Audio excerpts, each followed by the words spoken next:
Buti kaya mo mag-alaga ng 4 na bata at pag-aasikaso dito sa bahay niyo. Kapag nanay na talaga, magagawa na ang lahat kahit imposible na para sa iba. Sa bagay nga. Pero dapat kasi kumukuha na kayo ng kasambay eh. Kaya niyo naman eh. Ang hirap na kasing magtiwala sa panahon ngayon eh. Totoo naman yan. Pero syempre, yung kukunin yung mag-asawa, yung kilala nyo na ang pagkatao. Sasabihin ko din kay Alex, kailan nga pala ang kasal niyo ni Lara? Totoo ba na sa West lang kayo magpapakasal? Sa 1 buwan na. At sa West nga lang talaga. Dahil yun ang napagkasunduan namin. Kayo lang ni Kuya Alex ang imbitado at ilang kaibigan.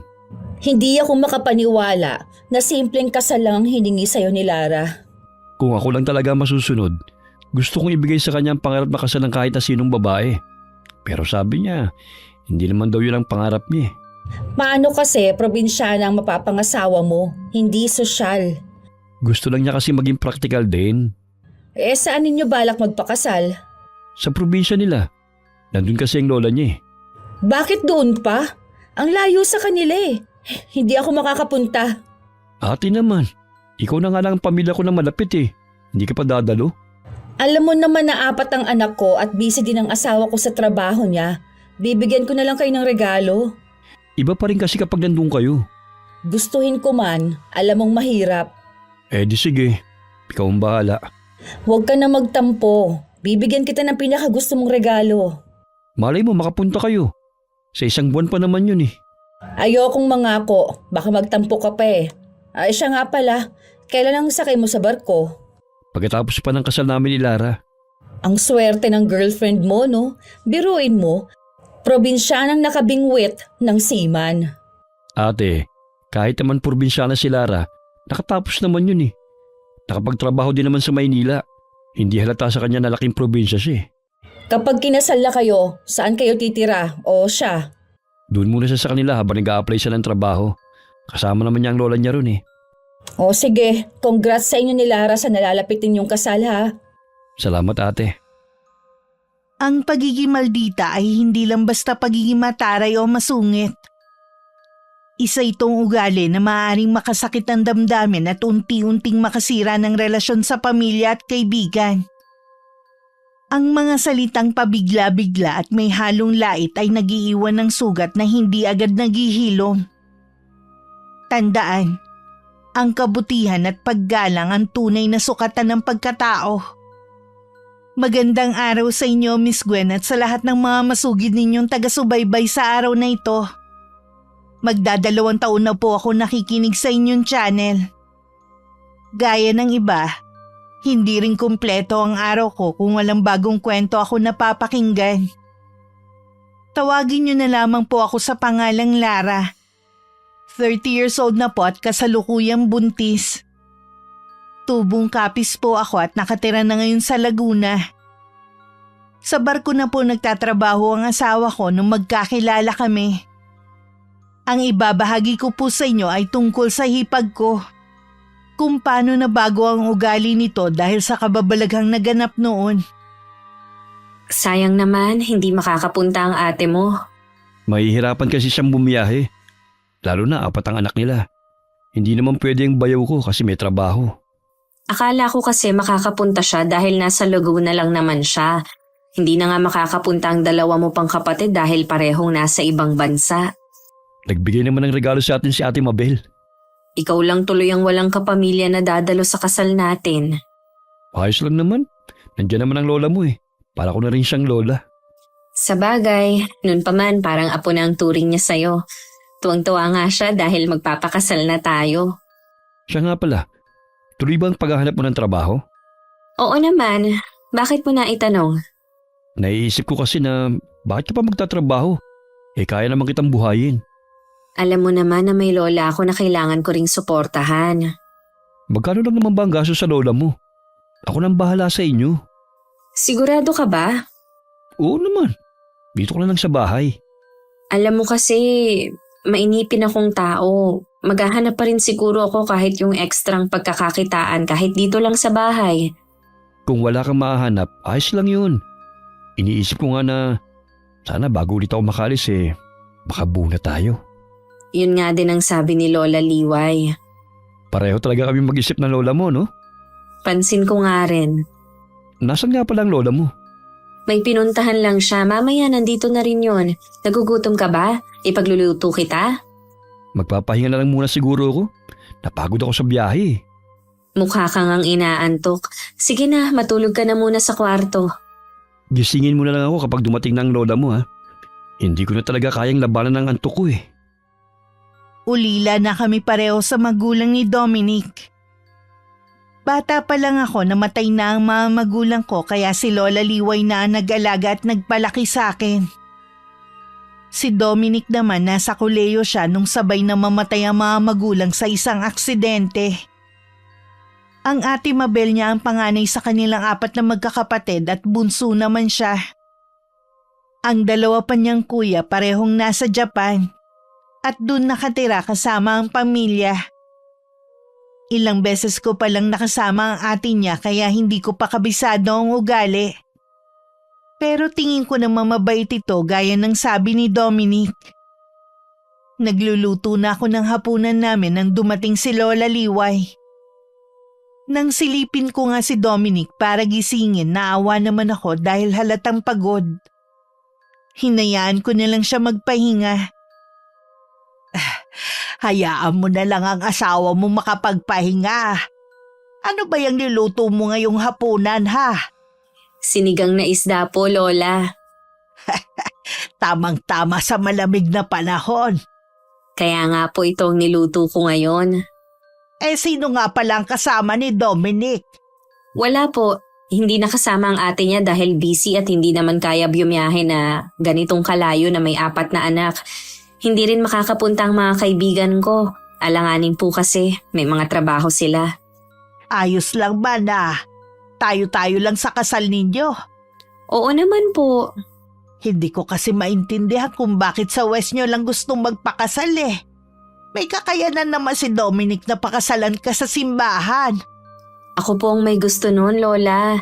Tsaka kung magbago ang isip ko at gusto ko nang magpakasal sa simbahan, pwede naman po. Kahit sa mismong kasal mo, umiral na naman yung kakuriputan mo.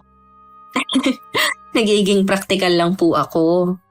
Kuripot ka talaga, yun ang sabihin mo. Manang-mana ka talaga sa nanay mo nung nabubuhay pa siya. Sigurado na natutuwa ang inay ngayon dahil sa kanya ako nagmana. Sigurado yon. Sigurado din na ipinagmamalaki ka nila dahil lumaki ka na mabait at masunuring bata. Kahit matagal na silang wala, namimiss ko pa rin po sila. Ako rin naman. Nay, Tay, ikakasal na po ako sa 1 linggo.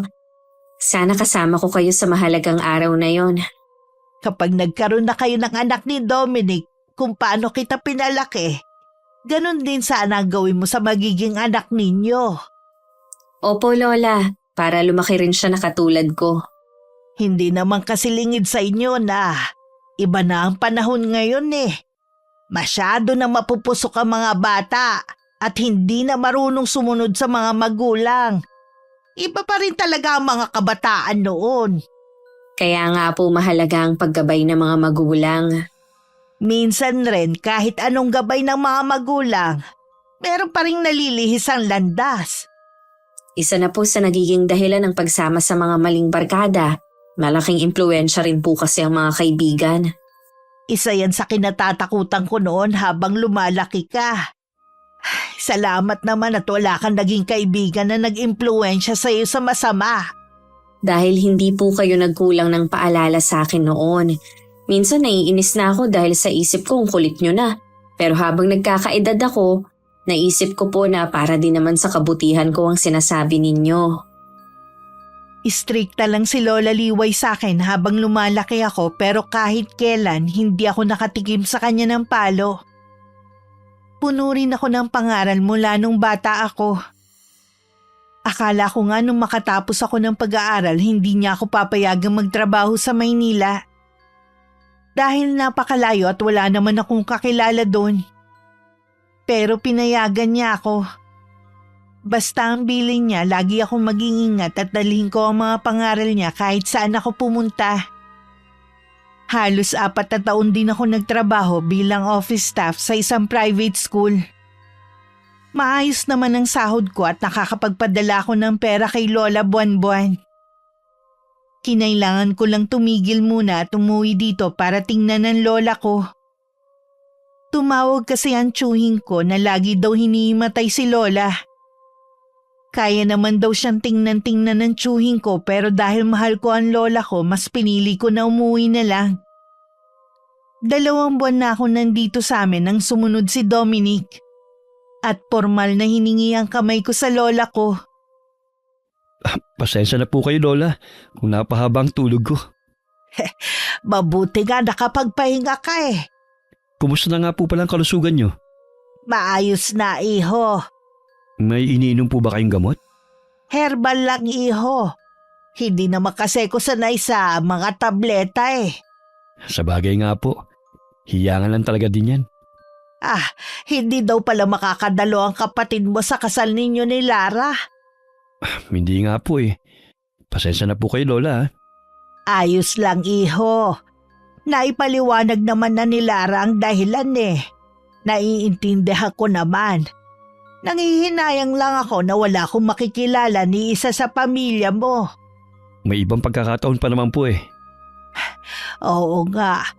Sabi din naman pala ni Lara, pagkatapos ng kasal ninyo ilang araw ka lang mamamalagi at aalis ka na. Ganoon na nga po, Lola. Sa inyo ko na po muna ipagbibilin si Lara kapag nakaalis na ako. Kahit hindi mo sabihin yan, akong bahala sa apo ko. Pasensya na po sa abala. Alam ko na napapasarap ang kwentuhan ninyo. Handa na kasi ang hapunan. Tara na sa kusina. Tara na iho, baka kanina ka pa nagugutom. Kanina pa nga po eh. Tamang-tama ang ulam natin ngayon dahil malamig. Paborito mo rin ang niluto ko. Talaga? Mukhang mapaparaming kain ko nito Natutuwa ako at palagay na ang loob mo sa bahay namin. Dahil simula pa lang po, mainit na ang pagtanggap niyo sa akin. Magaling akong kumilatis ng mabuting tao. Kaya unang kita ko pa lang sa'yo, alam kong hindi nagkamali ang apo ko. Nakakataba naman po ng pusong sinasabi niyo. Gaya po ng pangako ko, aalagaan ko at hindi sasaktan si Lara. Ilang beses mo na yang sinabi. Naniniwala naman na kami sa'yo. Hindi ako magsasawa na ulit-ulitin yun. Dahil yun naman talagang nilalaman ng puso ko.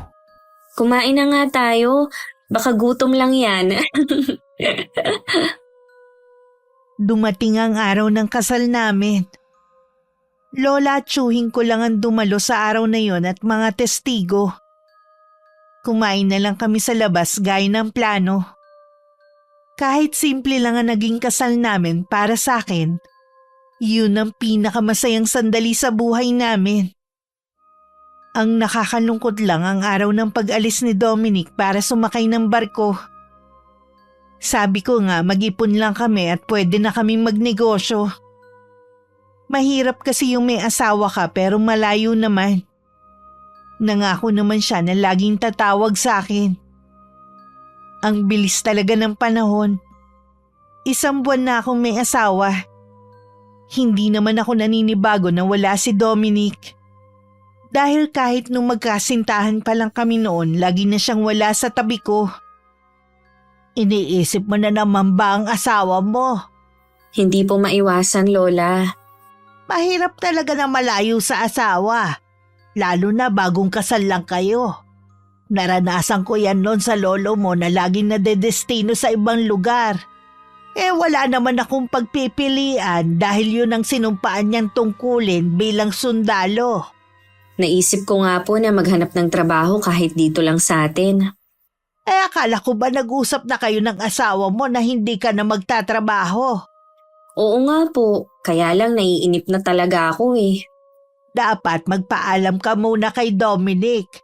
Ngayong may asawa ka na, kailangan lahat ng gagawin mo ipapaalam mo sa kanya. Sasabihin ko po sa kanya kapag tumawag siya sa akin.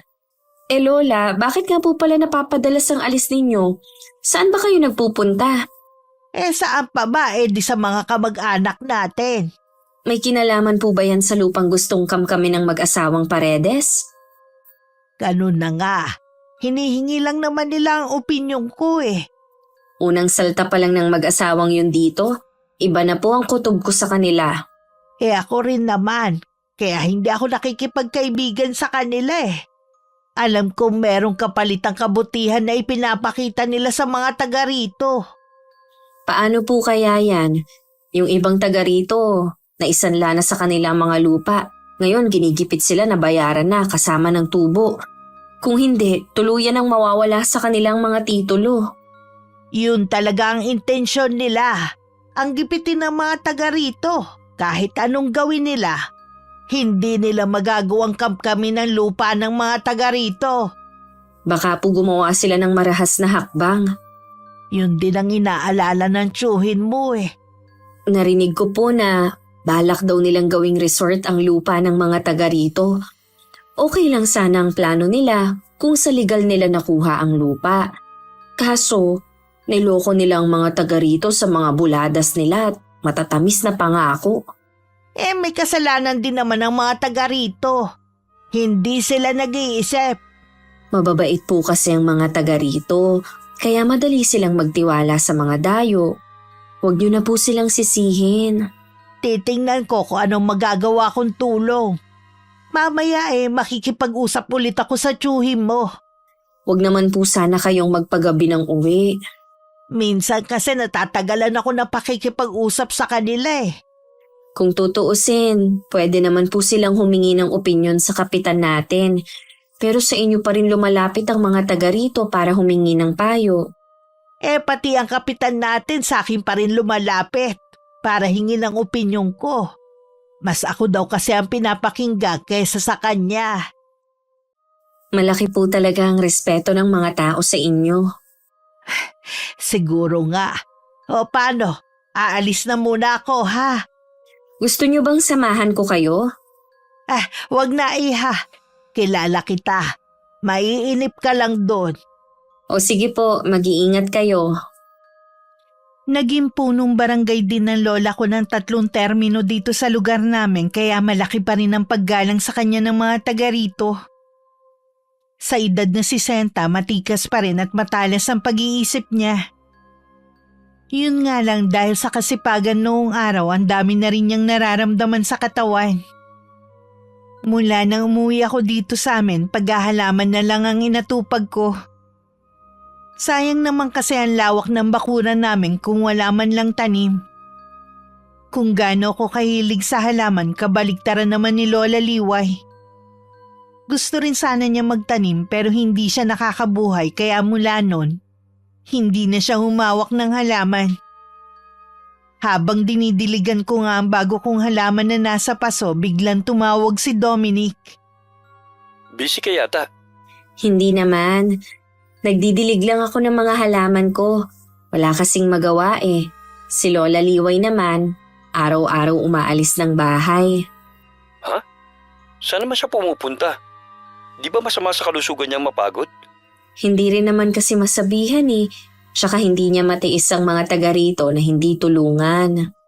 Mabait at matulungin talaga si Lola Liway no?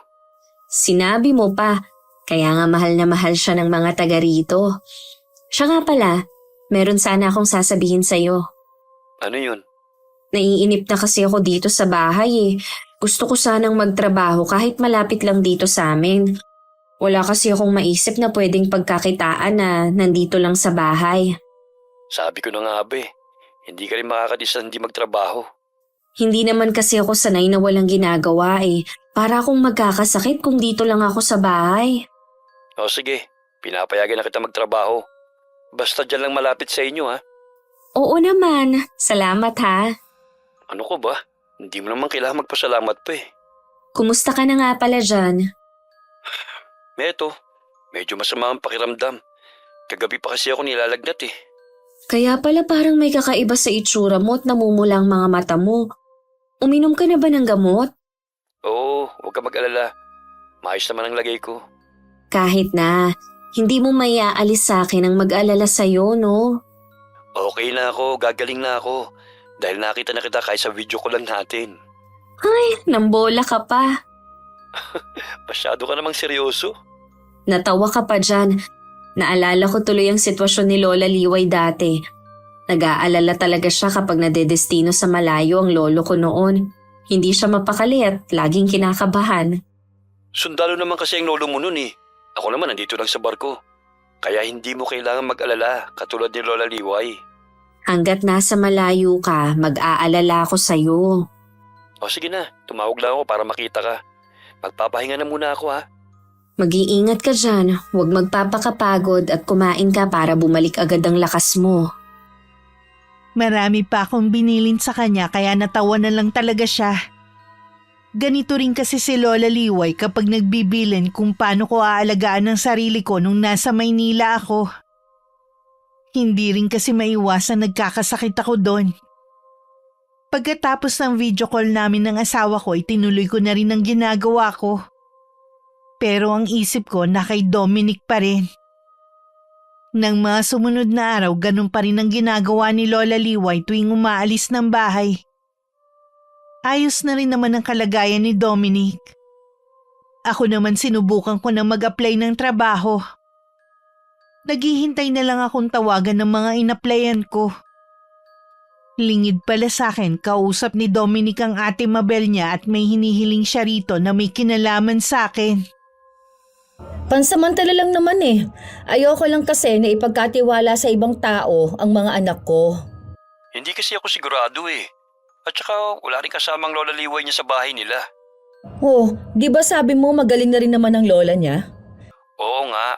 Kaya lang matanda na rin naman yun eh. Lola nga niyang dahilan kung bakit siya tumigil sa pagtatrabaho sa Maynila. Hindi naman siya magtatagal eh. Eh di ba sabi mo rin, naghahanap siya ng trabaho? Eh di ako na lang muna magpapasahod sa kanya. Ayoko mangako sa iyo ate ha. Sasabihin ko lang sa kanya, pero hindi ko siya pwedeng pilitin. Ano ka ba? Ngayon lang naman ako humingi ng pabor sa'yo ah. Kung ako lang, pagbibigyan ka agad kita. Kaya lang, hindi talaga ako sigurado kung mapagbibigyan ka ni Lara. Wala ka lang yatang tiwala sa akin eh. Wala naman akong gagawin sa asawa mo, no? Ano ka ba ate? Wala akong iniisip na masama ha. Pakikiusapan mo lang naman siya eh. Pamilya na natin siya kaya dapat lang na makisama siya. O sige, makikiusap ako sa kanya. Basta bigyan mo siya ng pera kahit paano ha. Oo na, kilala mo naman ako na galante eh. Ikaw kasi. Noon ko pa sinasabi na maghanap na kayo ng kasambahay niyo. Si Alex kasi ang ayaw. Eh ilang beses ko na rin sinabi sa kanya pero ang dami ring dahilan. Hindi ko nga alam kung nagkukuripot lang o wala lang talaga siyang tiwala sa ibang tao. Ilang araw o linggo ba na kailangan niyo ng mga kasama? Eh kahit isang buwan lang, baka makumbinsi ko na rin si Alex no na kumuha na kami ng kasambahay. Huwag kang mag-alala sa asawa mo, sagot ko lahat. Tatawagan ko agad siya pagkatapos natin mag-usap. Ngayon pa lang, nagpapasalamat na ako sa'yo. Eh para akong nabunutan ng tinik sa dibdib. Huwag ka muna magpasalamat sa akin. Wala pa nga eh. Basta balitaan mo agad ako ha. Oo, huwag ka mag-alala ate. Sasabihan ka agad kita. Sana talaga mapapahayag mo siya. Hindi pa rin ako natatanggap sa mga in-applyan ko. Mukhang malabo nga na magkaroon ako ng trabaho dito sa amin. Nung gabi tumawag sa akin si Dominic at kinukumusta ang paghahanap ko ng trabaho. Sinabi ko sa kanya na nawawalan na ako ng pag-asa. Doon niya isiningit ang tungkol sa atin niya. Sinabi niya lahat ng detalye ng pinag-usapan nila. Nasa iyo kung tatanggapin mo. May tiwala kasi sa'yo si ate kaysa kumuha sila ng kasambahay. Sige, tatanggapin ko. Kahit hindi na niya ako bayaran pa. Nakakahiya naman sa'yo. Kaya ka nga naghahanap ng trabaho para kumita. Tapos tatanggapin mong trabaho niya ng libre? Kaya lang naman ako naghahanap ng trabaho dahil naiinip ako dito sa bahay. Tsaka hindi naman iba sa akin ang kapatid mo. Sigurado matutuwa si ate kapag sinabi ko to sa kanya. Kapag nakapagpaalam na ako kay Lola Liway luluwas na ako. Ibibilin ko na lang ulit siya sa tiyuhin ko. Siya nga pala. Minsan toyoyin ang kapatid ko. Napapagod din kasi sa mga anak eh.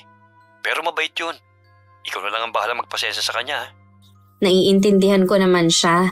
May mga pinsan din ako na marami ang anak at minsan mainit din ang ulo lalo na kapag makukulit ang mga bata. Salamat ha. Naiintindihan mo ang ate ko. Wala yun no. Tsaka gusto ko rin kasing mapalapit sa ate mo eh. Kapag nasa bahay ka na niya, magkakaroon kayo ng oras para mapalapit sa isa't isa.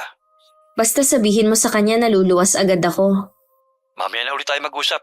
Tatawagan ko lang si Ate Mabel. O sige, may titingnan lang ako sa labas para kasing may nagkakagulo eh. Baka nga may gulo. Huwag ka na lumabas. Sisilip lang ako sa may bintana. Mamaya na lang ulit tayo mag-usap. Bigla akong nag-alala kay Lola Liway. Lumabas kasi siya kanina at hindi pa bumabalik ng bahay. Sumilip ako sa may bintana at nakita ko ang mag-asawang Paredes. Pinagtatabuyan sila ng mga tao habang sumisigaw. Nung mahulog ang telang nakatakip sa babae, nagulat ako sa itsura nito. Puno kasi ng sugat ang buong mukha nito. Sariwa pa yon at may nana. Mabilis din naman itong kinuha ang tela at saka itinakip muli sa mukha niya. Ano ang nangyari sa mukha ni Mrs. Paredes? Ay, nasa na kaya si Lola Liway? Hindi na ako makakapaghintay sa kanya. Hahanapin ko na siya. Nasa labas ako ng bahay nang biglang dumating si Lola. Nakalayo na rin ang mga taong nagtataboy sa mag-asawa. Doon lang ako nakahinga ng maluwag. Hinintay ko muna siyang makapasok sa loob ng bahay bago siya tanungin. Alam niyo po bang nangyari sa mag-asawang Paredes kanina? Nagkakagulo kasi ang mga tao eh. Palibhasa kasi hindi ka lumalabas ng bahay. Kaya hindi mo nababalitaan ang nangyayari. Busy po kasi ako sa paghahalaman. Nagdurusa ngayon na mag-asawa dahil sa karamdaman na dumapo sa kanila. Meron daw nakapagsabi na baka kinukulam sila. Nagpunta sila rito para maghanap ng albularyo. Pero pinagtabuyan lang sila ng mga taga rito. Kaya pala ganun ang itsura ni Mrs. Paredes. Nakakaawa pa rin kung totoo ngang kinukulam sila. Tama lang sa kanila yon dahil mga sakim sila. Ganon ang napapala sa mga mapanlamang sa kapwa. Sigurado iniisip nila na taga rito ang gumawa nun sa kanila. Kahit taga rito pa, wala silang karapatang basta-basta magturo. Tsaka walang bastang maniniwala sa kanila. Hindi naman lahat ng tao naniniwala sa kulam eh. Hanggat hindi nila ibinabalik ang titulo ng mga lupa ng mga taga rito, hindi mawawala sa kanila ang sumpa. Bakit nyo nasabi yan? Huwag nyo pong sabihin na kilala ninyong gumawa nun sa kanila. Mabuti pang wag mo nang alamin. Ayoko na pati ikaw madamay pa. Sana kung sino man ang gumawa nun sa mag-asawa, patawarin na lang niya. Tao din naman ang mag-asawa na nagkakamali. Malay nyo, maisip nilang mali ang mga nagawa nila at nagsisisi na. Madaling sabihin yan, Apo. Dahil wala ka sa posisyon ng mga taong inagrabyado nila. Alam ko naman po yun. Naiintindihan kong mga kababaryo natin. Kapag nalagay ka na rin sa alanganing sitwasyon, maiisip mo din na minsan ang pagganti hindi laging masama. Siguro nga tama si Lola Liway. Hindi ko pa naman kasi naranasan na maagrabyado o maapi sa buong buhay ko. Naniniwala kasi ako na kapag marunong kang makisama, mabuti rin ang balik nito sa atin. Hiling ko lang na sana hindi yun mangyari sa akin. Sa hapunan ko na sinabi kay Lola ang tungkol sa plano na tulungan muna ang hipag ko sa kanila. Ipinaliwanag ko ang sitwasyon ni Ate Mabel kung bakit kailangan ng kasama. Hindi kita pipigilan kung yan ang gusto mo. Mabuti na nga rin yun para makilala mo ng lubusan ng hipag mo. Naisip ko nga rin po yan. Iba pa rin po kasi kapag nakasama mo na sa iisang bubong. Kailan mo ba balak lumuwas? Baka po sa makalawa na. Ela, ayos lang po ba na maiwan kayong mag-isa ulit dito? Oo naman. Tsaka nandyan lang naman ang Tio Augusto mo Ibibilin ko pa rin po kayo sa kanya at magpapaalam na rin ako. Tawagan mo ko lagi kapag nandun ka na ha. Opo Lola, kahit hindi niyo sabihin sa akin gagawin ko naman po yun. Hindi naman sa nanghihimasok ako sa inyong mag-asawa. Saan niyo ba balak tumira kapag bumalik na si Dominic? Gusto niya po kasi na bumili kami ng bahay sa Laguna. Taga doon po kasi sila Ang gusto ko naman dito sana sa atin. Kailangan yung pag-usapan niyang mabuti. Kung dahil lang sa akin kaya gusto mo dito, mali yun, iha. Kailangan ikaw ang susunod sa asawa mo. Hindi naman po kami nagmamadali. Nag-iipon pa po kami. Sa kuripot mong yan, makakaipon talaga agad kayo. Si Lola talaga oh. Ang pagiging kuripot ko na naman ang nakita. Maswerte si Dominic sa'yo dahil marunong kang humawak ng pera at hindi magastos. Kaya nga po siguro sa akin na niya ipinagkatiwala ang bank account niya. Dati po ang ate niya ang may hawak eh. Tama lang na sa'yo na niya ipagkatiwala dahil asawa ka na niya ngayon. O paano la, kapag lumuwas na po ako, mag-iingat kayo dito ha. Tawagan niyo agad ako kung may nararamdaman na naman kayo. Kaya ko ang sarili ko. Matanda na rin ako kaya normal lang na marami na akong nararamdaman sa katawan ko. Yun na nga po, pero labas pa rin kayo ng labas ng bahay. Mahirap naman kung magpapakaburo ako dito sa bahay. Lalo akong manghihina. Maiintindihan mo rin ako kapag umabot ka na sa edad ko. Sana nga po Lola, umabot ako ng ganyang edad. Maliban sa nasa lahi natin na mahahaba ang buhay, kailangan maging mapili ka rin sa pagkain mo. Kainin mo lang ang mga masusustansya at hindi yung mga instant. Opo Lola, tatandaan ko yan para humaba ang buhay ko. Sasabihin ko rin pala yan kay Dominic. Hindi natuloy ang plano ko na lumuwas na sa Makalawa. Nagkaroon kasi ng problema dito sa bahay. Hindi ko basta maiwan ang lola ko. Pumunta kasi dito ang anak ng mag-asawang Paredes at pinagbibintangan namang kukulam si Lola. Mabuti na lang marami ang nagtanggol kay Lola kasama na si Kapitan. Nag-alala ko na baka balikan siya ng mga taong yun kaya naghintay muna ako ng ilang araw. Ang huling balita ko, gumaling naman daw ang mag-asawa at tuluyan nang umalis sa lugar namin. Tsaka lang ako nagdesisyon na tumuloy ng lumuwas. Baka kasi hinihintay na rin ako ng hipag ko. Lingid pala sa akin, inaaway na niya ang asawa ko. Dahil nung 1 linggo pa niya ako inaasahan na darating sa kanila. Nagpaliwanag naman si Dominic pero hindi niya mapahupa ang galit ng kapatid niya. Ang sabihin mo, walang isang salita ang asawa mo. Sinabi ko na nga na may emergency sa kanila, kaya hindi siya kagad nakaalis. Kung ganun, bakit hindi niya masabi sa'yo kung ano yon? Tungkol sa lola nga niya, baka nagkasakit na naman. Baka naman nagdadahilan lang siya. Papunta na nga siya, hintayin mo na lang. Grabe naman sa paimportante ang asawa mo. Ate, humihingi ka lang ng pabor sa asawa ko. Kaya wala kang karapatan na magsalita ng hindi maganda sa kanya. O bakit? Babayaran ko naman siya. Ayaw nga niya magpabayad eh. Kunwari pa siya. Tatanggapin rin naman niya ang bayad ko sa huli. Pakipot lang yun sa umpisa. Kung ganyan ka ate, mabuti pa pauwi mo na lang siya. Sige, bahala ka. Para naman tayong hindi magkapatid eh. Ngayon lang naman ako lumapit sa inyong mag-asawa. Ang dami mo pa kasing sinasabi, papunta na nga yung tao. Alam mo namang malayo ang kapis eh. Pupunta na nga siya dyan sa Laguna para tulungan ka lang sa pag-aalaga sa mga anak mo.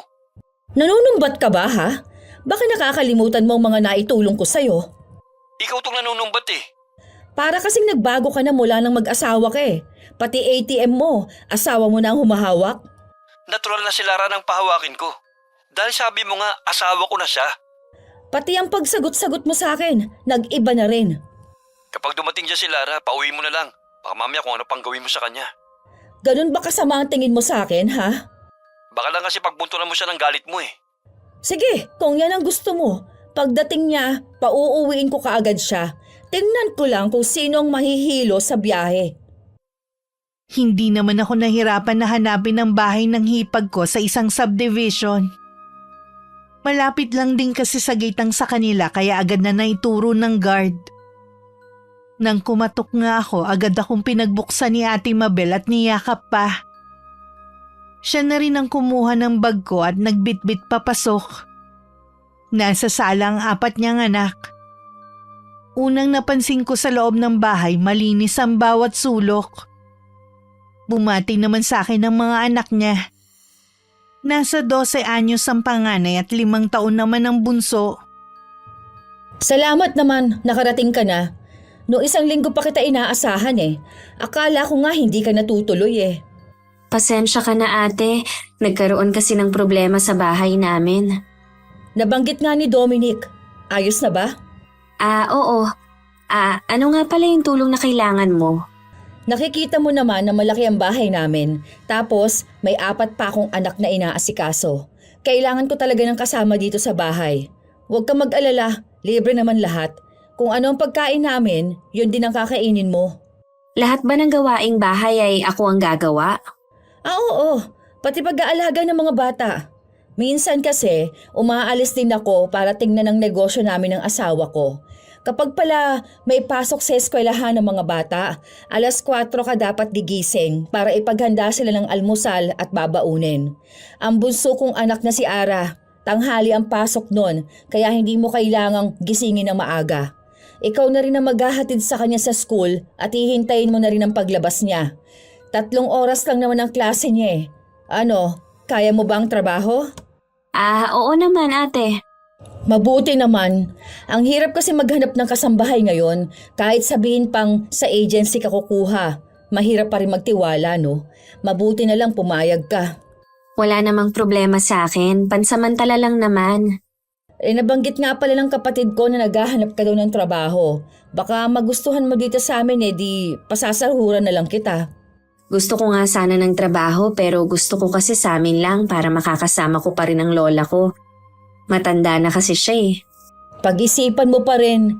Sa panahon kasi ngayon, mas maigi yung may trabaho ka rin. Hindi lang umaasa sa sahod ng asawa mo. Maghahanap ulit ako pag uwi ko sa amin. Kumain ka na ba? Tara muna sa kusina. Mabuti na yung busog ka bago ka magsimula ng mga gawain dito sa bahay.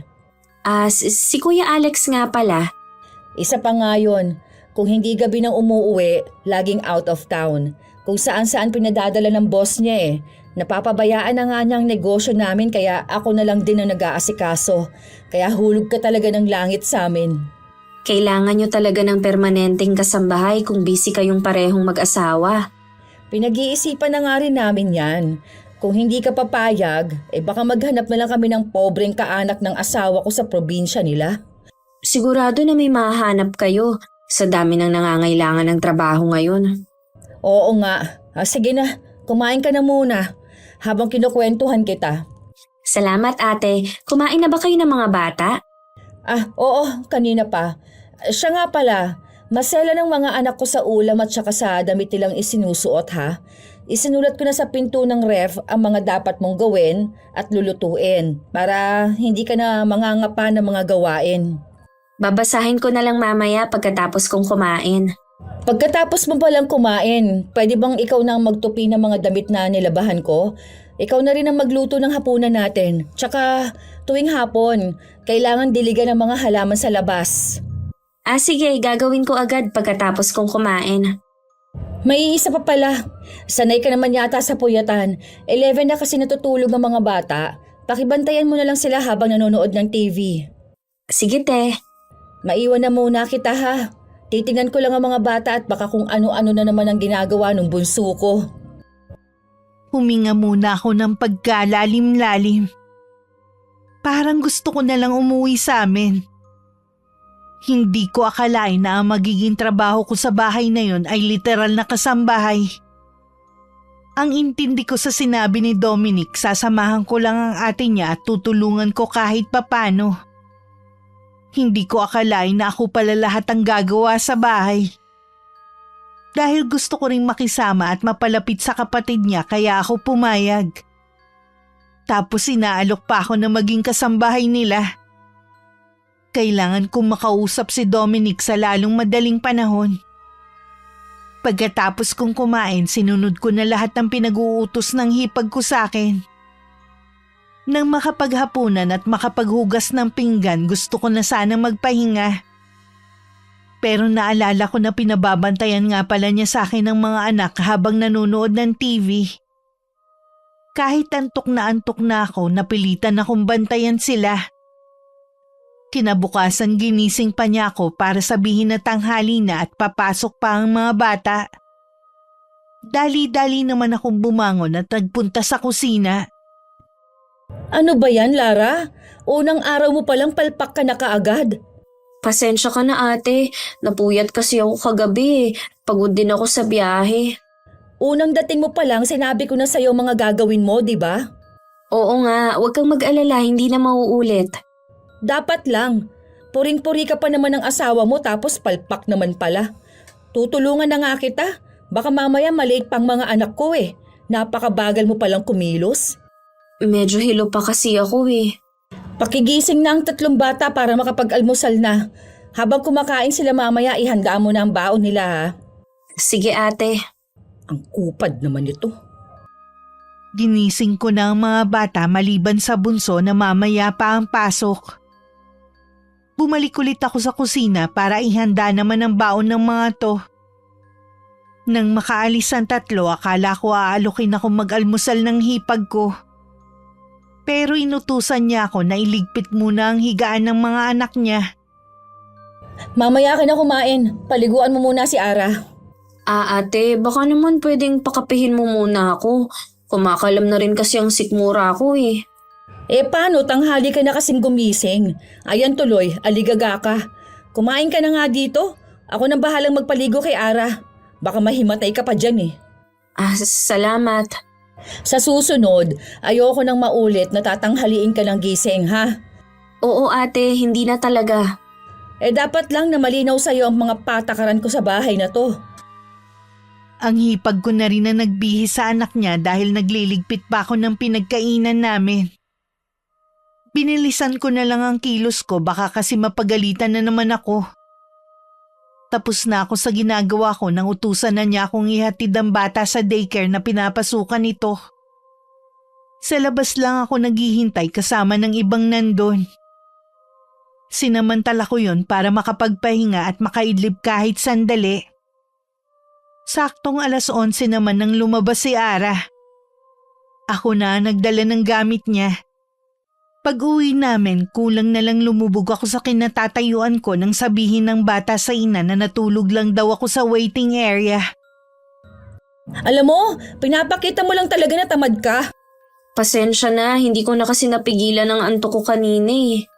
Kaya kita pinapunta dito para tulungan ako, hindi para matulog. Sorry ate. Ayan lang bang sasabihin mo, ha? Sa totoo lang kasi, kahit laking mahirap ako, hindi ako sanay na mangamuhan sa ibang bahay. Ayaw din ng lola ko na mamasukan ako na kasambahay noon. Kaya nga iginapang niya ang pag-aaral ko. Akala ko kasi ang mga taga-probinsya na gaya mo sanay na sa mga gawaing bahay. Sanay ako sa mga gawaing bahay, pero hindi ako sanay sa kung paano mo ako tratuhin. Pasensya ka na Lara. Pagod lang siguro ako kaya ako ganito eh. Kung gusto mo pala ng mauutusan, sana kumuha ka na lang ng totoong kasambahay. Sana hindi mo nakakalimutan na maghipag tayo. Kukuha naman talaga kami ng asawa ko. Pasensya ka na talaga Lara ha. Huwag kang mag-alala. Iibahin ko na ang trato ko sa'yo. O sige, kalimutan na natin ang nangyari. Sana naman huwag mo nang ipaalam kay Dominic. Hindi mo naman siguro gusto na mag-away kaming dalawa, di ba? No sige, hindi ko sasabihin sa kanya. Salamat, Lara ha. Ang mabuti pa ha. Magpahinga ka na muna sa kwarto mo. Bumawi ka ng pahinga. Ako na lang ang bahala sa tanghalian natin. Sumunod naman ako kay Ate Mabel. Hindi naman ako inaantok ng mga oras na yun. Gusto ko lang ipahinga ang pagod kong katawan. Tinawag lang ako ng hipag ko nang kakain na kami ng tanghalian. Ako na rin ang nagligpit ng pinagkainan namin. At kung ano ang sinabi niya nung unang dating ko ang tanging ginawa ko. Dumating na rin ang asawa niya. At kung makautos sa akin para talaga nila akong alila sa bahay na yon. Sinigawan pa niya ako dahil hindi niya gusto ang pagkakatimpla ko ng kape niya. Pagpasensyaan mo na si Alex ha. Pagod lang yun sa trabaho. Okay lang ate. Sa makalawa naman aalis na naman yun kaya wala siya dito sa bahay. Huwag mo sanang mamasamain ang tanong ko Ni minsan ba wala pa kayong naging kasambahay dito? Mula nung magsama kami, Hindi pa kami kumukuha ng kasama dito sa bahay. Dati naman kasi hindi ganun kabisi si Alex kaya magkatulong kami dito. Ngayon kasi busy na siya at kahit ako busy din. Ah, ganun ba? Huwag ka mag-alala, gawin mo na lang ang mga gawain dito. Babayaran naman kita eh. Kahit hindi na. Kaya lang naman akong pumayag dahil nakikisama ako at gusto ko rin na mapalapit sa inyo. Pamilya naman ang turing namin sa'yo mula nang pakasalan ka ni Dominic. Nagbigay pa nga kami ng regalo, di ba? Salamat sa regalo. Sayang nga lang hindi kayo nakapunta. Nakita mo naman ang babata pa ng mga anak ko. Ang hirap bumiyahe na 4 ang bitbit. Kasama pa mga bagahe namin. Naiintindihan naman namin ni Dominic ang sitwasyon nyo. May mga ikinuwento ba sa'yo ang kapatid ko tungkol sa akin? Konti lang ang naikwento niya sa akin. Nung naging kami kasi, focus lang kami sa relasyon namin. Nung namatay kasi ang mga magulang namin, ako na ang nagsuporta sa kanya hanggang makatapos siya ng kolehiyo. Kaya matanda na rin ako nung mag-asawa eh. Nabanggit nga niya ang bagay na yan. Kaya malaki ang utang na loob ng kapatid ko sa akin. Alam ko naman na sinuklian niyo ng asawa ko. Nabanggit nga niya na yung ilang taon na sahod niya napupunta sa'yo at siya rin nagdagbigay ng negosyo sa inyong mag-asawa. Akala ko ba konti lang ang naikwento sa'yo ng kapatid ko? Konti nga lang, ang hindi lang niya nabanggit, yung relasyon niyo bilang magkapatid. Masyado na yung personal kung babanggitin pa niya sa'yo. Alam ko naman yun. Siya nga pala, aalis kami mamaya. Ikaw na muna ang bahala sa mga bata ha. Sige ate, huwag kang mag-alala. Mababait naman sila kapag kami lang ang naiiwan. Nang makaalis ang mag-asawa, pinakain ko na ng hapunan ng magkakapatid. At saka hinayaan na munang manood ng TV habang nagliligpit ako ng pinagkainan. Sakto namang tumawag si Dominic sa akin. Habang kausap ko siya, patingin-tingin ako sa sala. May kakulitan kasi si Ara. Kaya kailangan nakatutok lagi ang mga mata sa kanya. Nasa si Ate Mabel tsaka si Bayaw? Umalis sila kanina. Hindi ko alam kung saan sila pupunta. Hindi ka ba naiinip dyan? May inip ba ako sa dami ng ginagawa ko? Anong ibig mo sabihin? Wala lang. Lahat ba ng trabaho dyan ikaw ang gumagawa? Yun naman ang inaasahan ninyo, di ba? Hindi kasi malinaw sa akin ang ibig mong sabihin. Ang sabi lang sa akin ni ate, gusto lang niyang may makasama sa pag-aalaga ng mga bata. Hayaan mo na, 1 buwan lang naman ako dito eh. Kung hindi mo na kaya, pwede ka namang umuwi na sa lola mo. Hayaan mo na. Gusto ko rin kasi na makisama. Huwag mo na rin pagsabihan ng kapatid mo ha. Ayos lang naman ako. Kapag may problema ka, huwag ka magdadalawang isip na magsabi sa akin ha. Oo naman. Para kasing naiiyak ka na eh. Hindi ah. Hindi ako sanay na makita ka na malungkot eh. Namimiss ko na rin kasi ang lola ko. Mamaya nga tatawagan ko siya.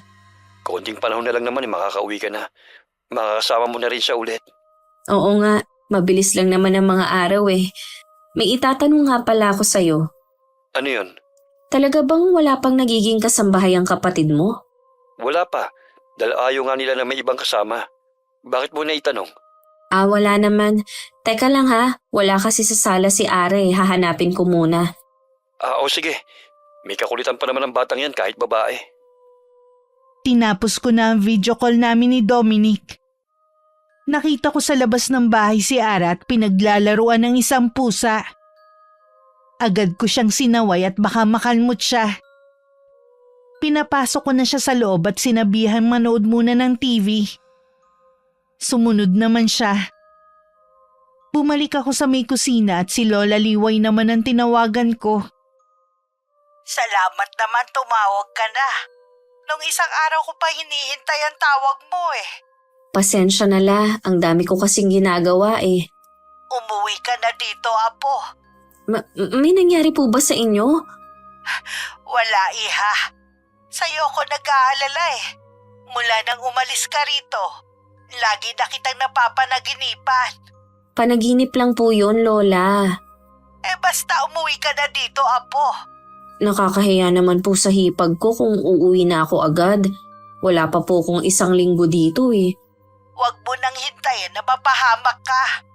Malayo ako sa iyo at ganun din ang asawa mo. Walang tutulong sa iyo kung sakali. Kaya ko pong pangalagaan ang sarili ko. Huwag na po kayong mag-alala. Makinig ka sana sa akin, Apo. Sige po, Lola. Hahanap lang ako ng tiyempo na magpaalam sa hipag ko. Huwag mo sanang baliwalain ang sinasabi ko sa'yo. Hindi naman po, Lola. Para sa ikipapanatag ng loob niyo, susundin ko kayo. Salamat, Apo. Hihintayin na lang kita. Sa totoo lang, mula nang sigawan ako ni Kuya Alex, bumigat lalo ang pakiramdam ko sa bahay na yon. Kahit maayos na ang trato sa akin ni Ate Mabel, hindi pa rin palagay ang loob ko. Susundin ko na lang si Lola Liway. Higit kanino man siya ang nakakaalam kung ano makakabuti para sa akin. Hindi na natuloy ang plano ko na magpaalam na sana. Nagkasakit kasi si Ate Mabel.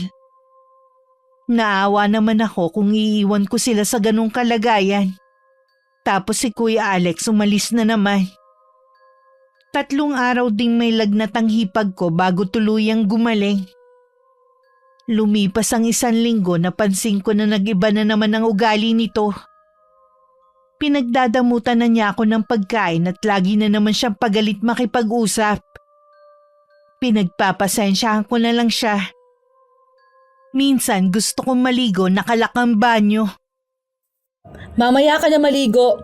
Gawin mo muna yung pinagagawa ko sa'yo sa labas.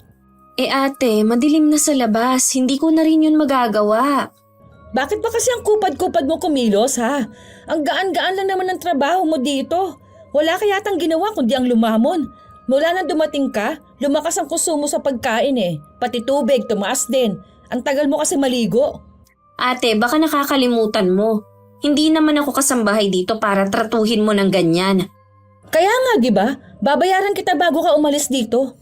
Kahit bayaran mo ko, hindi pa rin tama ang pagtrato niyo sa akin. Ikaw ha? Pasalamat ka nga, tinanggap kita bilang asawa ng kapatid ko. Sa dami ng nakarelasyon niya, hindi ko alam bakit siya nagkagusto sa'yo. Kaya pala ganyan ka sa akin. Napilitan ka lang na tanggapin ako. Oo, kaya tama lang na makisama ka sa amin. Hindi pa ba sapat ang pakikisama ko sa inyo? Hinayaan mo nga lang na sigaw-sigawan ako ng asawa mo eh. Para yun lang nag-iinarte ka na? Kaya ba nagsumbong ka kay Dominic, ha? Huwag kang magsisinungaling dahil mismong mga anak kong nagsabi sa akin. Wala naman akong sinabi na masama kay Dominic. Kung meron, sana tinawagan ka na niya. Ikaw ha, huwag mo kaming pag-aawaying magkapatid. Mas matagal kami nagkasama at ikaw naman, kailan lang kayo nagkakilala ni Dominic? Wala naman akong plano na pag-awayin kayo eh. Dapat lang! Dahil kung tutuusin, sampid ka lang naman sa pamilya namin. Kung ganyan naman pala ang tingin mo sa akin, mabuti pang umalis na lang ako. Sige, huwag mong tapusin ang 1 buwan nating usapan. Umalis ka at isusumbong kita sa pulis. Bakit mo naman ako isusumbong? Wala naman akong ginagawang masama. Akala mo yata, hindi ko alam na kinukurot mo si Ara kapag wala ako. Nakita kong mga pasa sa braso at hita niya. Oh, hindi totoo yan ah. Wala akong ginawa na ganyan sa anak mo. Sinungaling! Sa tingin mo kaya magsisinungaling ang anak ko, ha? Nasaan si Ara? Kailangan ko siyang makausap. Hindi mo siya pwedeng kausapin. Natatakot sa'yo ang bata. Akala ko pa naman ang bait-bait mo dahil maamong mukha mo. Kung ayaw mong maniwala sa akin, bahala ka. Pero aalis pa rin ako dito. Subukan mo lang talaga. Akala mo yata nagbibiro ako no? Kinuhanan ko ng litrato ang mga pasa ng anak ko. Alam mo na mas paniniwalaan ang sumbong ng bata kesa sa'yo. Kung alam ko na ganyan palang ugali mo, hindi na sana ako bumiyahe mula sa probinsya namin papunta dito. Ginusto mo rin naman kaya wag mo akong sisisihin. Kaya kung ako sa'yo, tapusin mo ang usapan nating 1 buwan. Kung naniniwala ka pala na sinaktan ko ang anak mo, bakit ayaw mo kong paalisin? Dahil alam mo na hindi ko magagawang manakit ng bata. Kapag hindi mo pa sinunod ang utos ko sa'yo, tatawag na ako ng pulis. May balik din sa'yong ginagawa mong to. Lumabas ako ng bahay at nagtanggal ng damo kahit tumaambon. Mabilis ako natapos dahil hindi naman ganun kadami ang damon ligaw. Dahil bahagyang nabasa, kinilig ako sa ginaw. Nang papasok na ako sa loob, laking pagtataka ko kung bakit nakalakang pinto. Ate Mabel! Buksan mong pinto, ate! Diyan ka muna sa labas para magtanda ka! Maawa ka naman oh, lumalakas na ang ulan, nababasa na ako. O di ba? Hindi ka pa naliligo? Ayan, libre-ligo ka na. Wala ka nga lang shampoo at sabon. Maldita ka talagang babae ka. Matagal na. Kaya nga walang magtagal na girlfriend si Dominic eh. Ikaw lang ang nakalusot dahil nga taga-probinsya ka. Sorry la, huli na para makauwi ako dyan. Hindi rin ako makaalis ngayon dahil wala naman akong hawak na pera. Namaluktot na lang ako habang nakasandal sa saradong pinto. Basang-basa na rin ako ng ulan. 2 oras pa bago nila ako pinapasok. Ang panganay na anak ng hipag kong si Gab ang nagbukas ng pinto. Yakap ang sarili na nanginginig sa lamig, dire-diretso ako sa banyo at naligo. Dasal ko na sana hindi ako magkasakit. Kinabukasan parang walang nangyari na kinakausap na ulit ako ng mahinahon ni Ate Mabel. Tahimik lang ako at puro tango lang. Ako pa rin ang naghatid kay Ara sa daycare. Sinamantala ko na tanungin siya kung sino ang kumukurot sa kanya. Agad niyang sinabi na ang kuya niya ang gumawa nun dahil nasira niya ang laruan nito. Pero bili ng nanay niya na ako ang ituro kapag merong nagtanong na pulis. Meron kasi siyang reward sa nanay niya. Pati bata tinuturuan na magsinungaling. Anong klase siyang ina?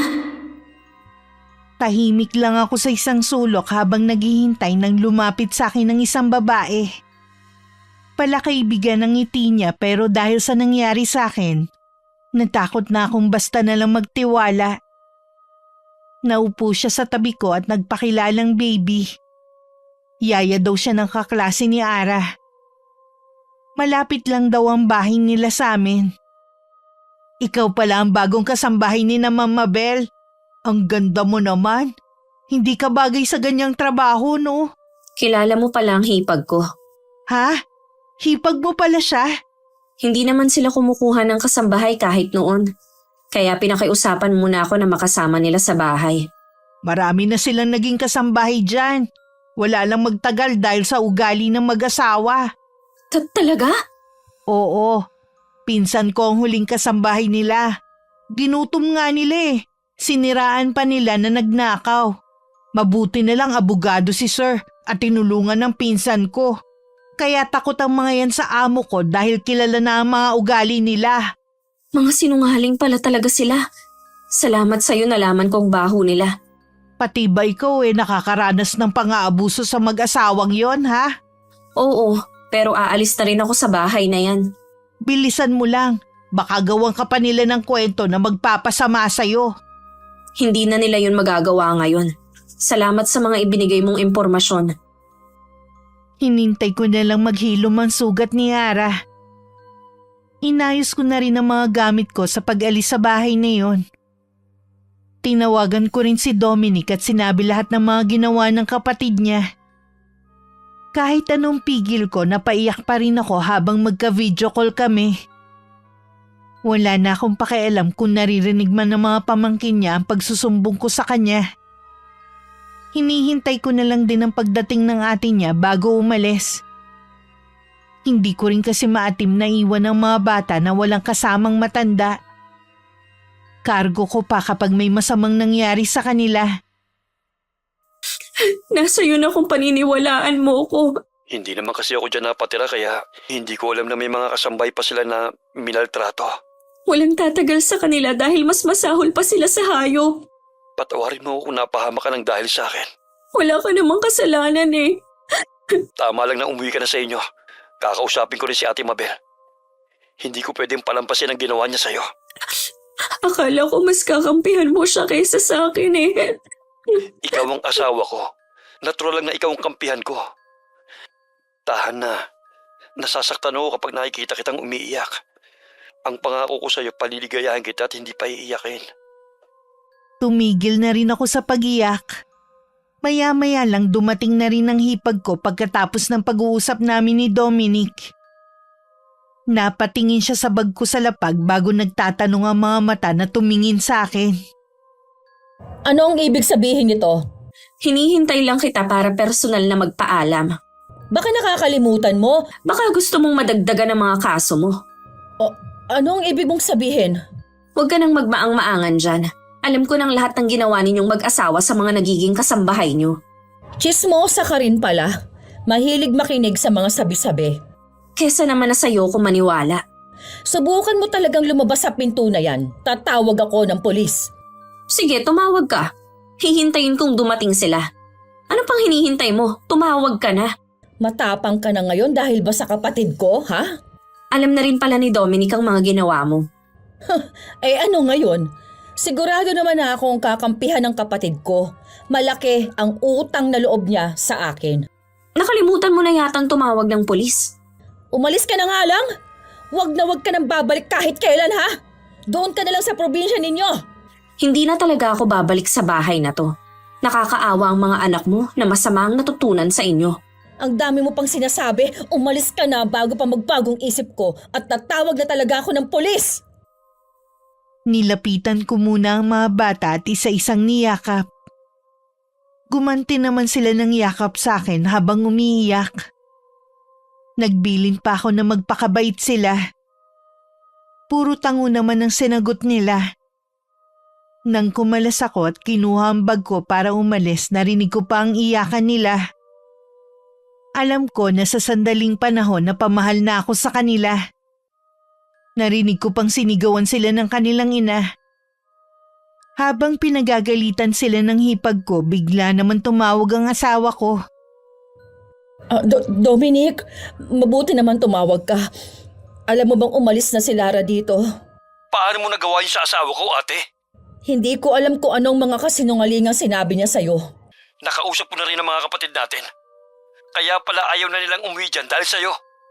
Kahit sila naniniwala sa sumbong ni Lara. Dahil gano'n ka daw mula pa noon. Wala akong pakialam sa dalawang yon. Mabuti nga na hindi na sila umuwi dito. Hindi ko naman sila maaasahan eh. Nagmagandang loob na nga ang asawa ko na samahan ka eh. Tapos gano'n pang gagawin mo sa kanya? Kung hindi mo pala gusto na nandyan siya, sana pinauwi mo na lang. Wala nga sabi akong ginawa sa kanya. Siya nga itong sinaktan ng anak ko eh. Baka naman gumaganti ka sa asawa ko dahil sa kanya ko binigay ang ATM ko. At sa kanya na ako nagpapadala, hindi na sa'yo. Oo, inaamin ko na sumama ang loob ko. Binaliwala mong pagtulong ko sa'yo noon. Dahil sa kanya, kinalimutan mo na ako bilang kapatid. Hindi totoo yan. Mula na magtrabaho ko ng 23 pa lang ako. Ikaw nang nakinabang sa pera ko. Ni minsan wala kang narinig sa akin na reklamo. Ngayong may asawa na ako. Tama lang na kami naman ang makinabang sa kita ko. Pero, Dominic… Sorry ate. Pero kailangan ko munang putulin ang komunikasyon ko sa'yo. Hanggat hindi mo naisip ang ginawa mong pagkakamali. Dominic? Buisit! Kasalanan mo to, Lara. Tumuloy muna ako ng araw na yun sa bahay ng kaibigan ko bago ko umuwi sa amin. Pagdating, hindi ko na napigilang umiyak kay Lola Liway at sinumbong ang mga nangyari sa akin sa bahay ng hipag ko. Buong buhay ko, nun lang ako trinato ng ganon. Naisip ko kahit anong ganda ng pakikisama kapag masama ang isang tao, hindi ka itatrato ng tama. Sa pagsusumbong ko kay Lola, hindi ko alam na ginising ko ulit ang lihim ng kanyang pagkatao. Hindi ko alam na ang pagtatanong niya ng ilang impormasyon tungkol sa hipag ko gagamitin niya para maisagawa ang kulam. Eh bakit hindi mo puntahan ang mga pinsan mo? Tinatamad po ako, Lola. Naaalala mo na naman ba ang ginawa sa'yo ng maldita mong hipag? Minsan po naiisip ko. Wala bang naikukwento sa'yo ang asawa mo tungkol sa kapatid niya? Pinutol na rin po niya ang komunikasyon sa atin niya pagkatapos ng ginawa niya sa akin. Lalo akong pinahanga ni Dominic dahil sa ginawa niya. Hindi ka nagkamali sa pagpili ng lalaking mamahalin, Apo. Akala ko nga po kakampi siya sa kapatid niya gaya ng iba. Pero sa akin siya pumanig. Mas lalo mong mahalin na talagaan ng asawa mo. Handa niya talikuran ng pamilya alang-alang sa'yo. Opo, Lola. Kaya iniingatan ko ang bawat padala niya. Eh kung sakali na mawala na ako, hindi na kita aalalahanin pa. Bakit naman po kayo nagsasalita na parang nagpapaalam na kayo? Eh lahat naman tayo dun pupunta eh. Mabuti na rin na mapaghandaan mo. Malakas pa po kayo at matagal ko pang makakasama. Kung pwede lang sana na habang buhay tayong magkasama, Apo. Kapag nawala po kayo, hindi na magiging katulad ng dati ang buhay ko. Kaya pakiusap la. Huwag na kayong magsasalita na parang nagpapaalam na kayo sa akin. Ang bigat tuloy sa dibdib.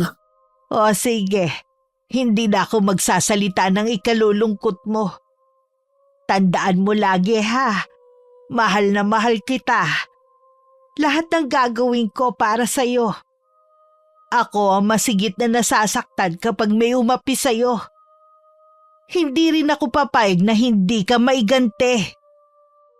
Maliban sa paghahalaman ko, sinunod ko rin ang bilin ni Lola.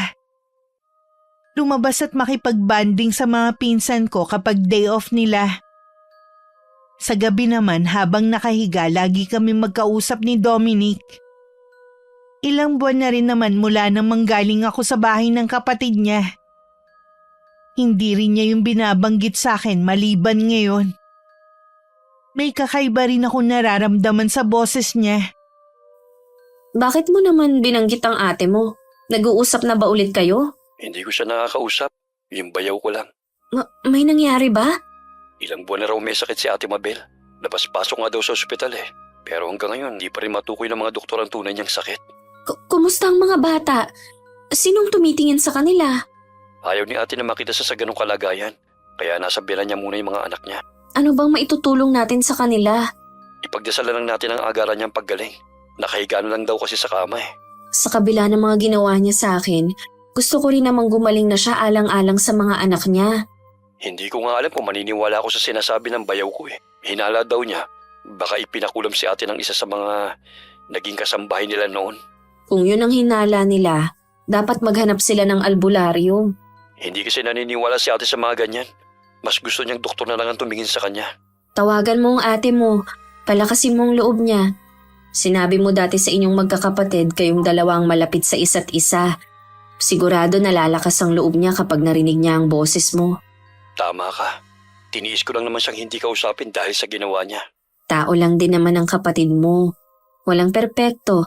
Lahat tayo pwedeng magkamali at mabigyan ng pagkakataon para magbago. Alam mo, mas bata ka sa kanya, pero napakalawak ng pangunawa mo. Ganito din kasi mag-isip si Lola Liway. Kaya siguro, lagi pa rin siyang hinihinga ng opinyon ng mga taga rito sa amin. Pwede ka palang sumunod sa yapak ng lola mo eh. Di ba naging punong barangay siya dati? Naku, hindi ko pinangarap yan. Tsaka hindi ako magaling magsalita sa harapan ng maraming tao. Hindi katulad ni Lola Liway. Laging may otoridad kapag nagsasalita. Oo nga. Kapag nagsasalita siya, mas lalo mong gustong makinig sa iba pa niyang sasabihin. Kaya ikaw, kapag kinausap mo ang ate mo, ganun dapat para makinig siya sa'yo. Para din naman yun sa kabutihan niya. Oo, gagawin ko yan. Huwag lang sana akong mapaiyak.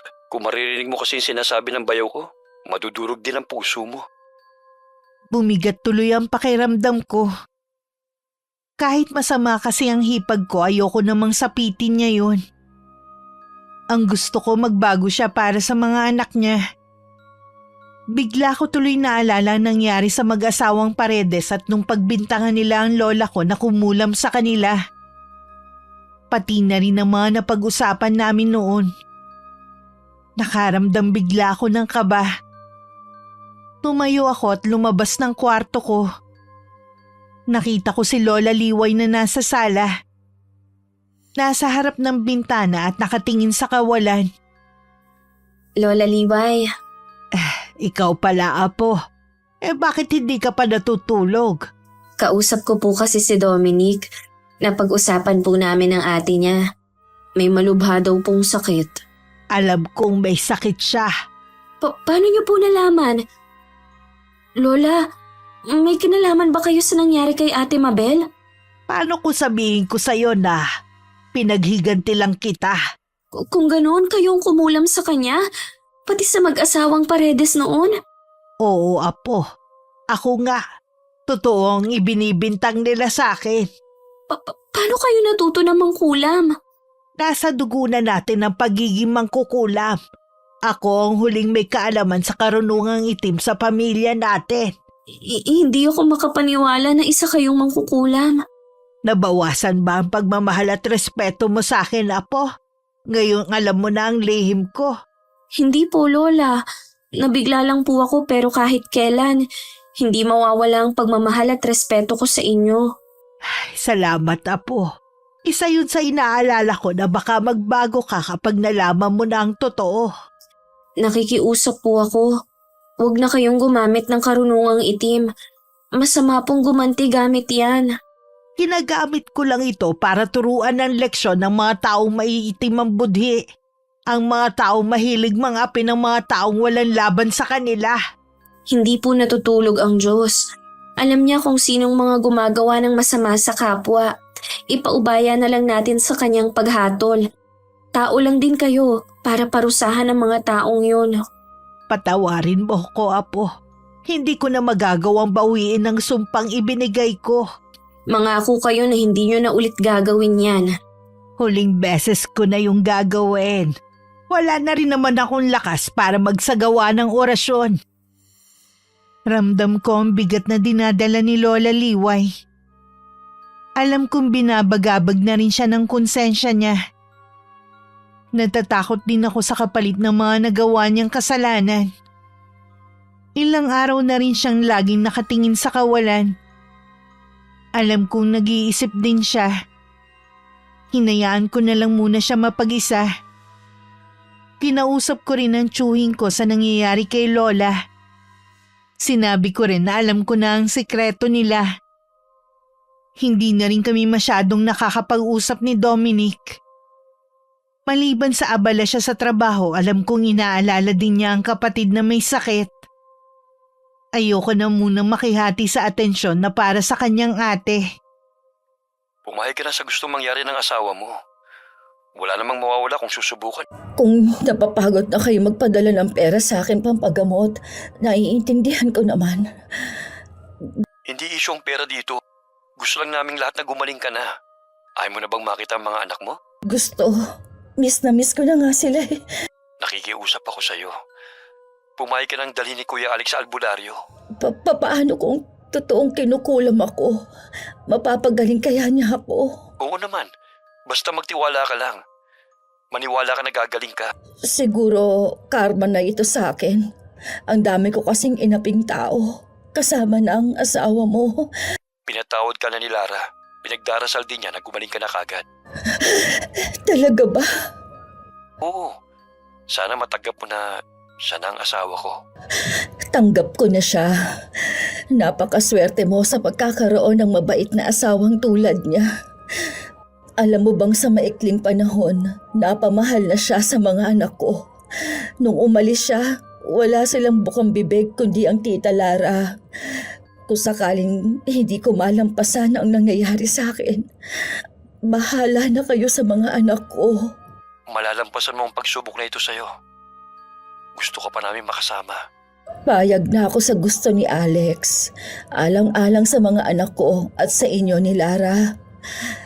Gusto kong humingi ng personal na kapatawaran sa kanya. Mabuti naman pumayag ka na. Lakasan mo lang ang loob mo. Isipin mo kaming mga nagmamahal sa'yo. Salamat sa pagpapalakas ng loob ko. Wala yon. Patawarin mo rin sana ako kung nakapagbitiw ko ng masasakit na salita. Sabi ng asawa mo, dinamdam mo daw yun ang gusto. Inaamin ko na nasaktan ako. Pero naisip ko na napuno ka na rin sa akin, kaya ka nakapagsalita ng ganun. Malapit na ulit akong bumaba ng barko. Gusto ko kapag nagkita tayo, masigla ka na ulit tulad ng dati. Sisikapin ko. Nawala na rin ang bigat sa dibdib ko. Dahil sa wakas, nagkaayos na tayo. Alam mo namang hindi kita kayang tiisin eh. Nagpapalamig lang ako noon. Hindi ko naman nakalain na may sakit ka. Sana noon pa kita kinausap. Sinabihan ko talaga si Alex na huwag sabihin sa'yo, pero hindi niya ako sinunod. Tama lang naman ang ginawa niya eh. Hinihingal ka na. Pasensya na kung napagod ka. Ayos lang naman ako. Simula lang maratay ako, ang bilis ko lang mapagod. Magpahinga ka na muna. Tatawagan na lang kita ulit. Hindi pa rin tumatawag si Dominic kaya wala akong balita sa atin niya. Si Lola naman ganun pa rin. Laging malalim ang iniisip at nakatingin sa kawalan. Malakas naman siyang kumain at tingin ko walang iniindang sakit sa katawan. Isang gabi nagising ako na umuungol si Lola sa kabilang kwarto. Agad ko siyang pinuntahan. Pabiling-biling siya sa higaan niya. Butil-butil din ang pawis niya sa noo. Tinatawag ko ang pangalan niya pero hindi siya magising. Marahan kong niyugyug ang balikat niya. Lola! Gumising po kayo! Lola! Lara, Kanina ko pa po kayo ginigising. Nananaginip po kayo. hindi yun basta panaginip lang, iha. Totoo ang pakikipaglaban ko sa isang albularyo. Pilit niyang pinapasok ang isipan ko. Hindi siya magtatagumpay na malaman ang pagkakakilanlan ko. Sino po kaya ang albularyo na yun? Mahusay siya. Pero mas malakas pa rin ang kapangyarihan ko. Hindi po kaya nakahanap na ng albularyo ang hipag ko? Posible. At gusto ng albularyo na yun na ibalik sa akin ang sumpa. Baka naman po may masamang mangyari sa inyo, Lola. Huwag mo kong alalahanin. Kaya ko ang sarili ko. Hindi niyo maaalis sa akin ang mag-alala. Bakit hindi niyo nalang alisin ang karamdaman niya? Ang tanging makakapagpagaling sa kanya ay ang taus-puso niyang pagsisisi sa mga nagawa. Hanggat hindi bukal sa kanyang puso, hindi siya gagaling. Nasa kanya pala ang susi kung gagaling pa siya o hindi na. Hindi naman po natin hawak ang puso't isipan niya. Sadyang siguro may mga tao na ayaw magbago. Hindi na rin naman ako makakatulog nito eh. Mabuti pang bumangon na ako. Masyado pa pong maaga para lumabas kayo ng silid niyo. Ikaw na lang ang bumalik sa pagtulog. Hindi na rin naman po ako makakatulog. Sasamahan ko na lang po kayo. Ikaw ang bahala. Magpapainit na lang po ko ng tubig sa termos. Sige, iha. Nakakaramdam din kasi ako ng ginaw eh. Isuot niyo muna ang balabal ninyo. Bigla nga pong lumamig ngayon. Nararamdaman ko na nagsasagawa pa rin ang orasyon ng albularyo. Sana po gumaling na si Ate Mabel para pare-pareho na tayong matahimik. Makalipas ang 1 linggo, bumalik na ulit ang dating sigla ni Lola Liway. Hindi na rin niya binanggit pa ang tungkol sa albularyo. Hinihintay ko rin ang tawag ni Dominic. Puro lang kasi message ang natatanggap ko sa kanya. Gusto ko na rin kasing makibalita sa kanya. Wala nang araw na yun si Lola. Nagpasama siya sa tiyuhin ko na itago ang mga ginagamit niya sa pangkukulam. Kasalukuyan ako nasa labas ng bahay nang biglang may tricycle na huminto sa tapat ng bakuran namin. Pagbaba ng sakay nun, ganun na lang ang gulat ko. Dahil ang bumaba walang iba kundi si Ate Mabel. Ang layo pala nitong sa inyo, pero ang ganda ng lugar ninyo. Malayo talaga dito sa amin. Masaya ako na magaling ka na, ate. Lara, patawarin mo sana ako sa mga nagawa ko sa'yo noon. Kalimutan na natin yon. Hinahanap ka pala ng mga pamangkin mo. Gusto nga nilang sumama dito kaya lang may mga pasok sila eh. Sinabi ko na lang na pagdating ni Tito Dom nila, pupunta kayo sa bahay namin. Namimiss ko na nga rin ang mga batang yon. Salamat din kasi ikaw ang nagmulat sa mga mali kong ginagawa sa mga anak ko. Hindi pa naman huli para maging mabuting ina. Bago umalis, niyakap pa ako ni Ate Mabel. Dama ko nagbago na talaga siya. Masaya akong gumaling na siya. Ilang minuto lang pagkaalis ng hipag ko, tumawag naman si Dominic. Sinabi ko na kagagaling lang sa amin ng kapatid niya. Sinabi nga niya na pupuntahan ka niya para personal na humingi ng tawad. Kahit hindi siya pumunta dito, pinapatawad ko na siya. Siyempre, iba pa rin kapag sa personal kayo nagkapatawaran. Sa bagay nga, tama ka rin. Sa wakas, wala na tayong problema. Nagkaayos na kayo ni ate. Hindi nawawala ang problema dahil kasama na ito sa buhay. Ito rin ang dahilan kung bakit nagiging matatag tayo. Oo nga. Ang mahalaga, may solusyon sa bawat problema na dumarating. Habang nasa amin ako, hindi lang si Dominic ang lagi kong nakakausap. Maging si Ate Mabel at mga anak niya. Hindi naging hadlang ang layo para mas maging malapit ako sa pamilya ng asawa ko. Nasa pakikisama din talaga. Ang sikreto naman ni Lola Liway mananatiling lihim na lang habang buhay.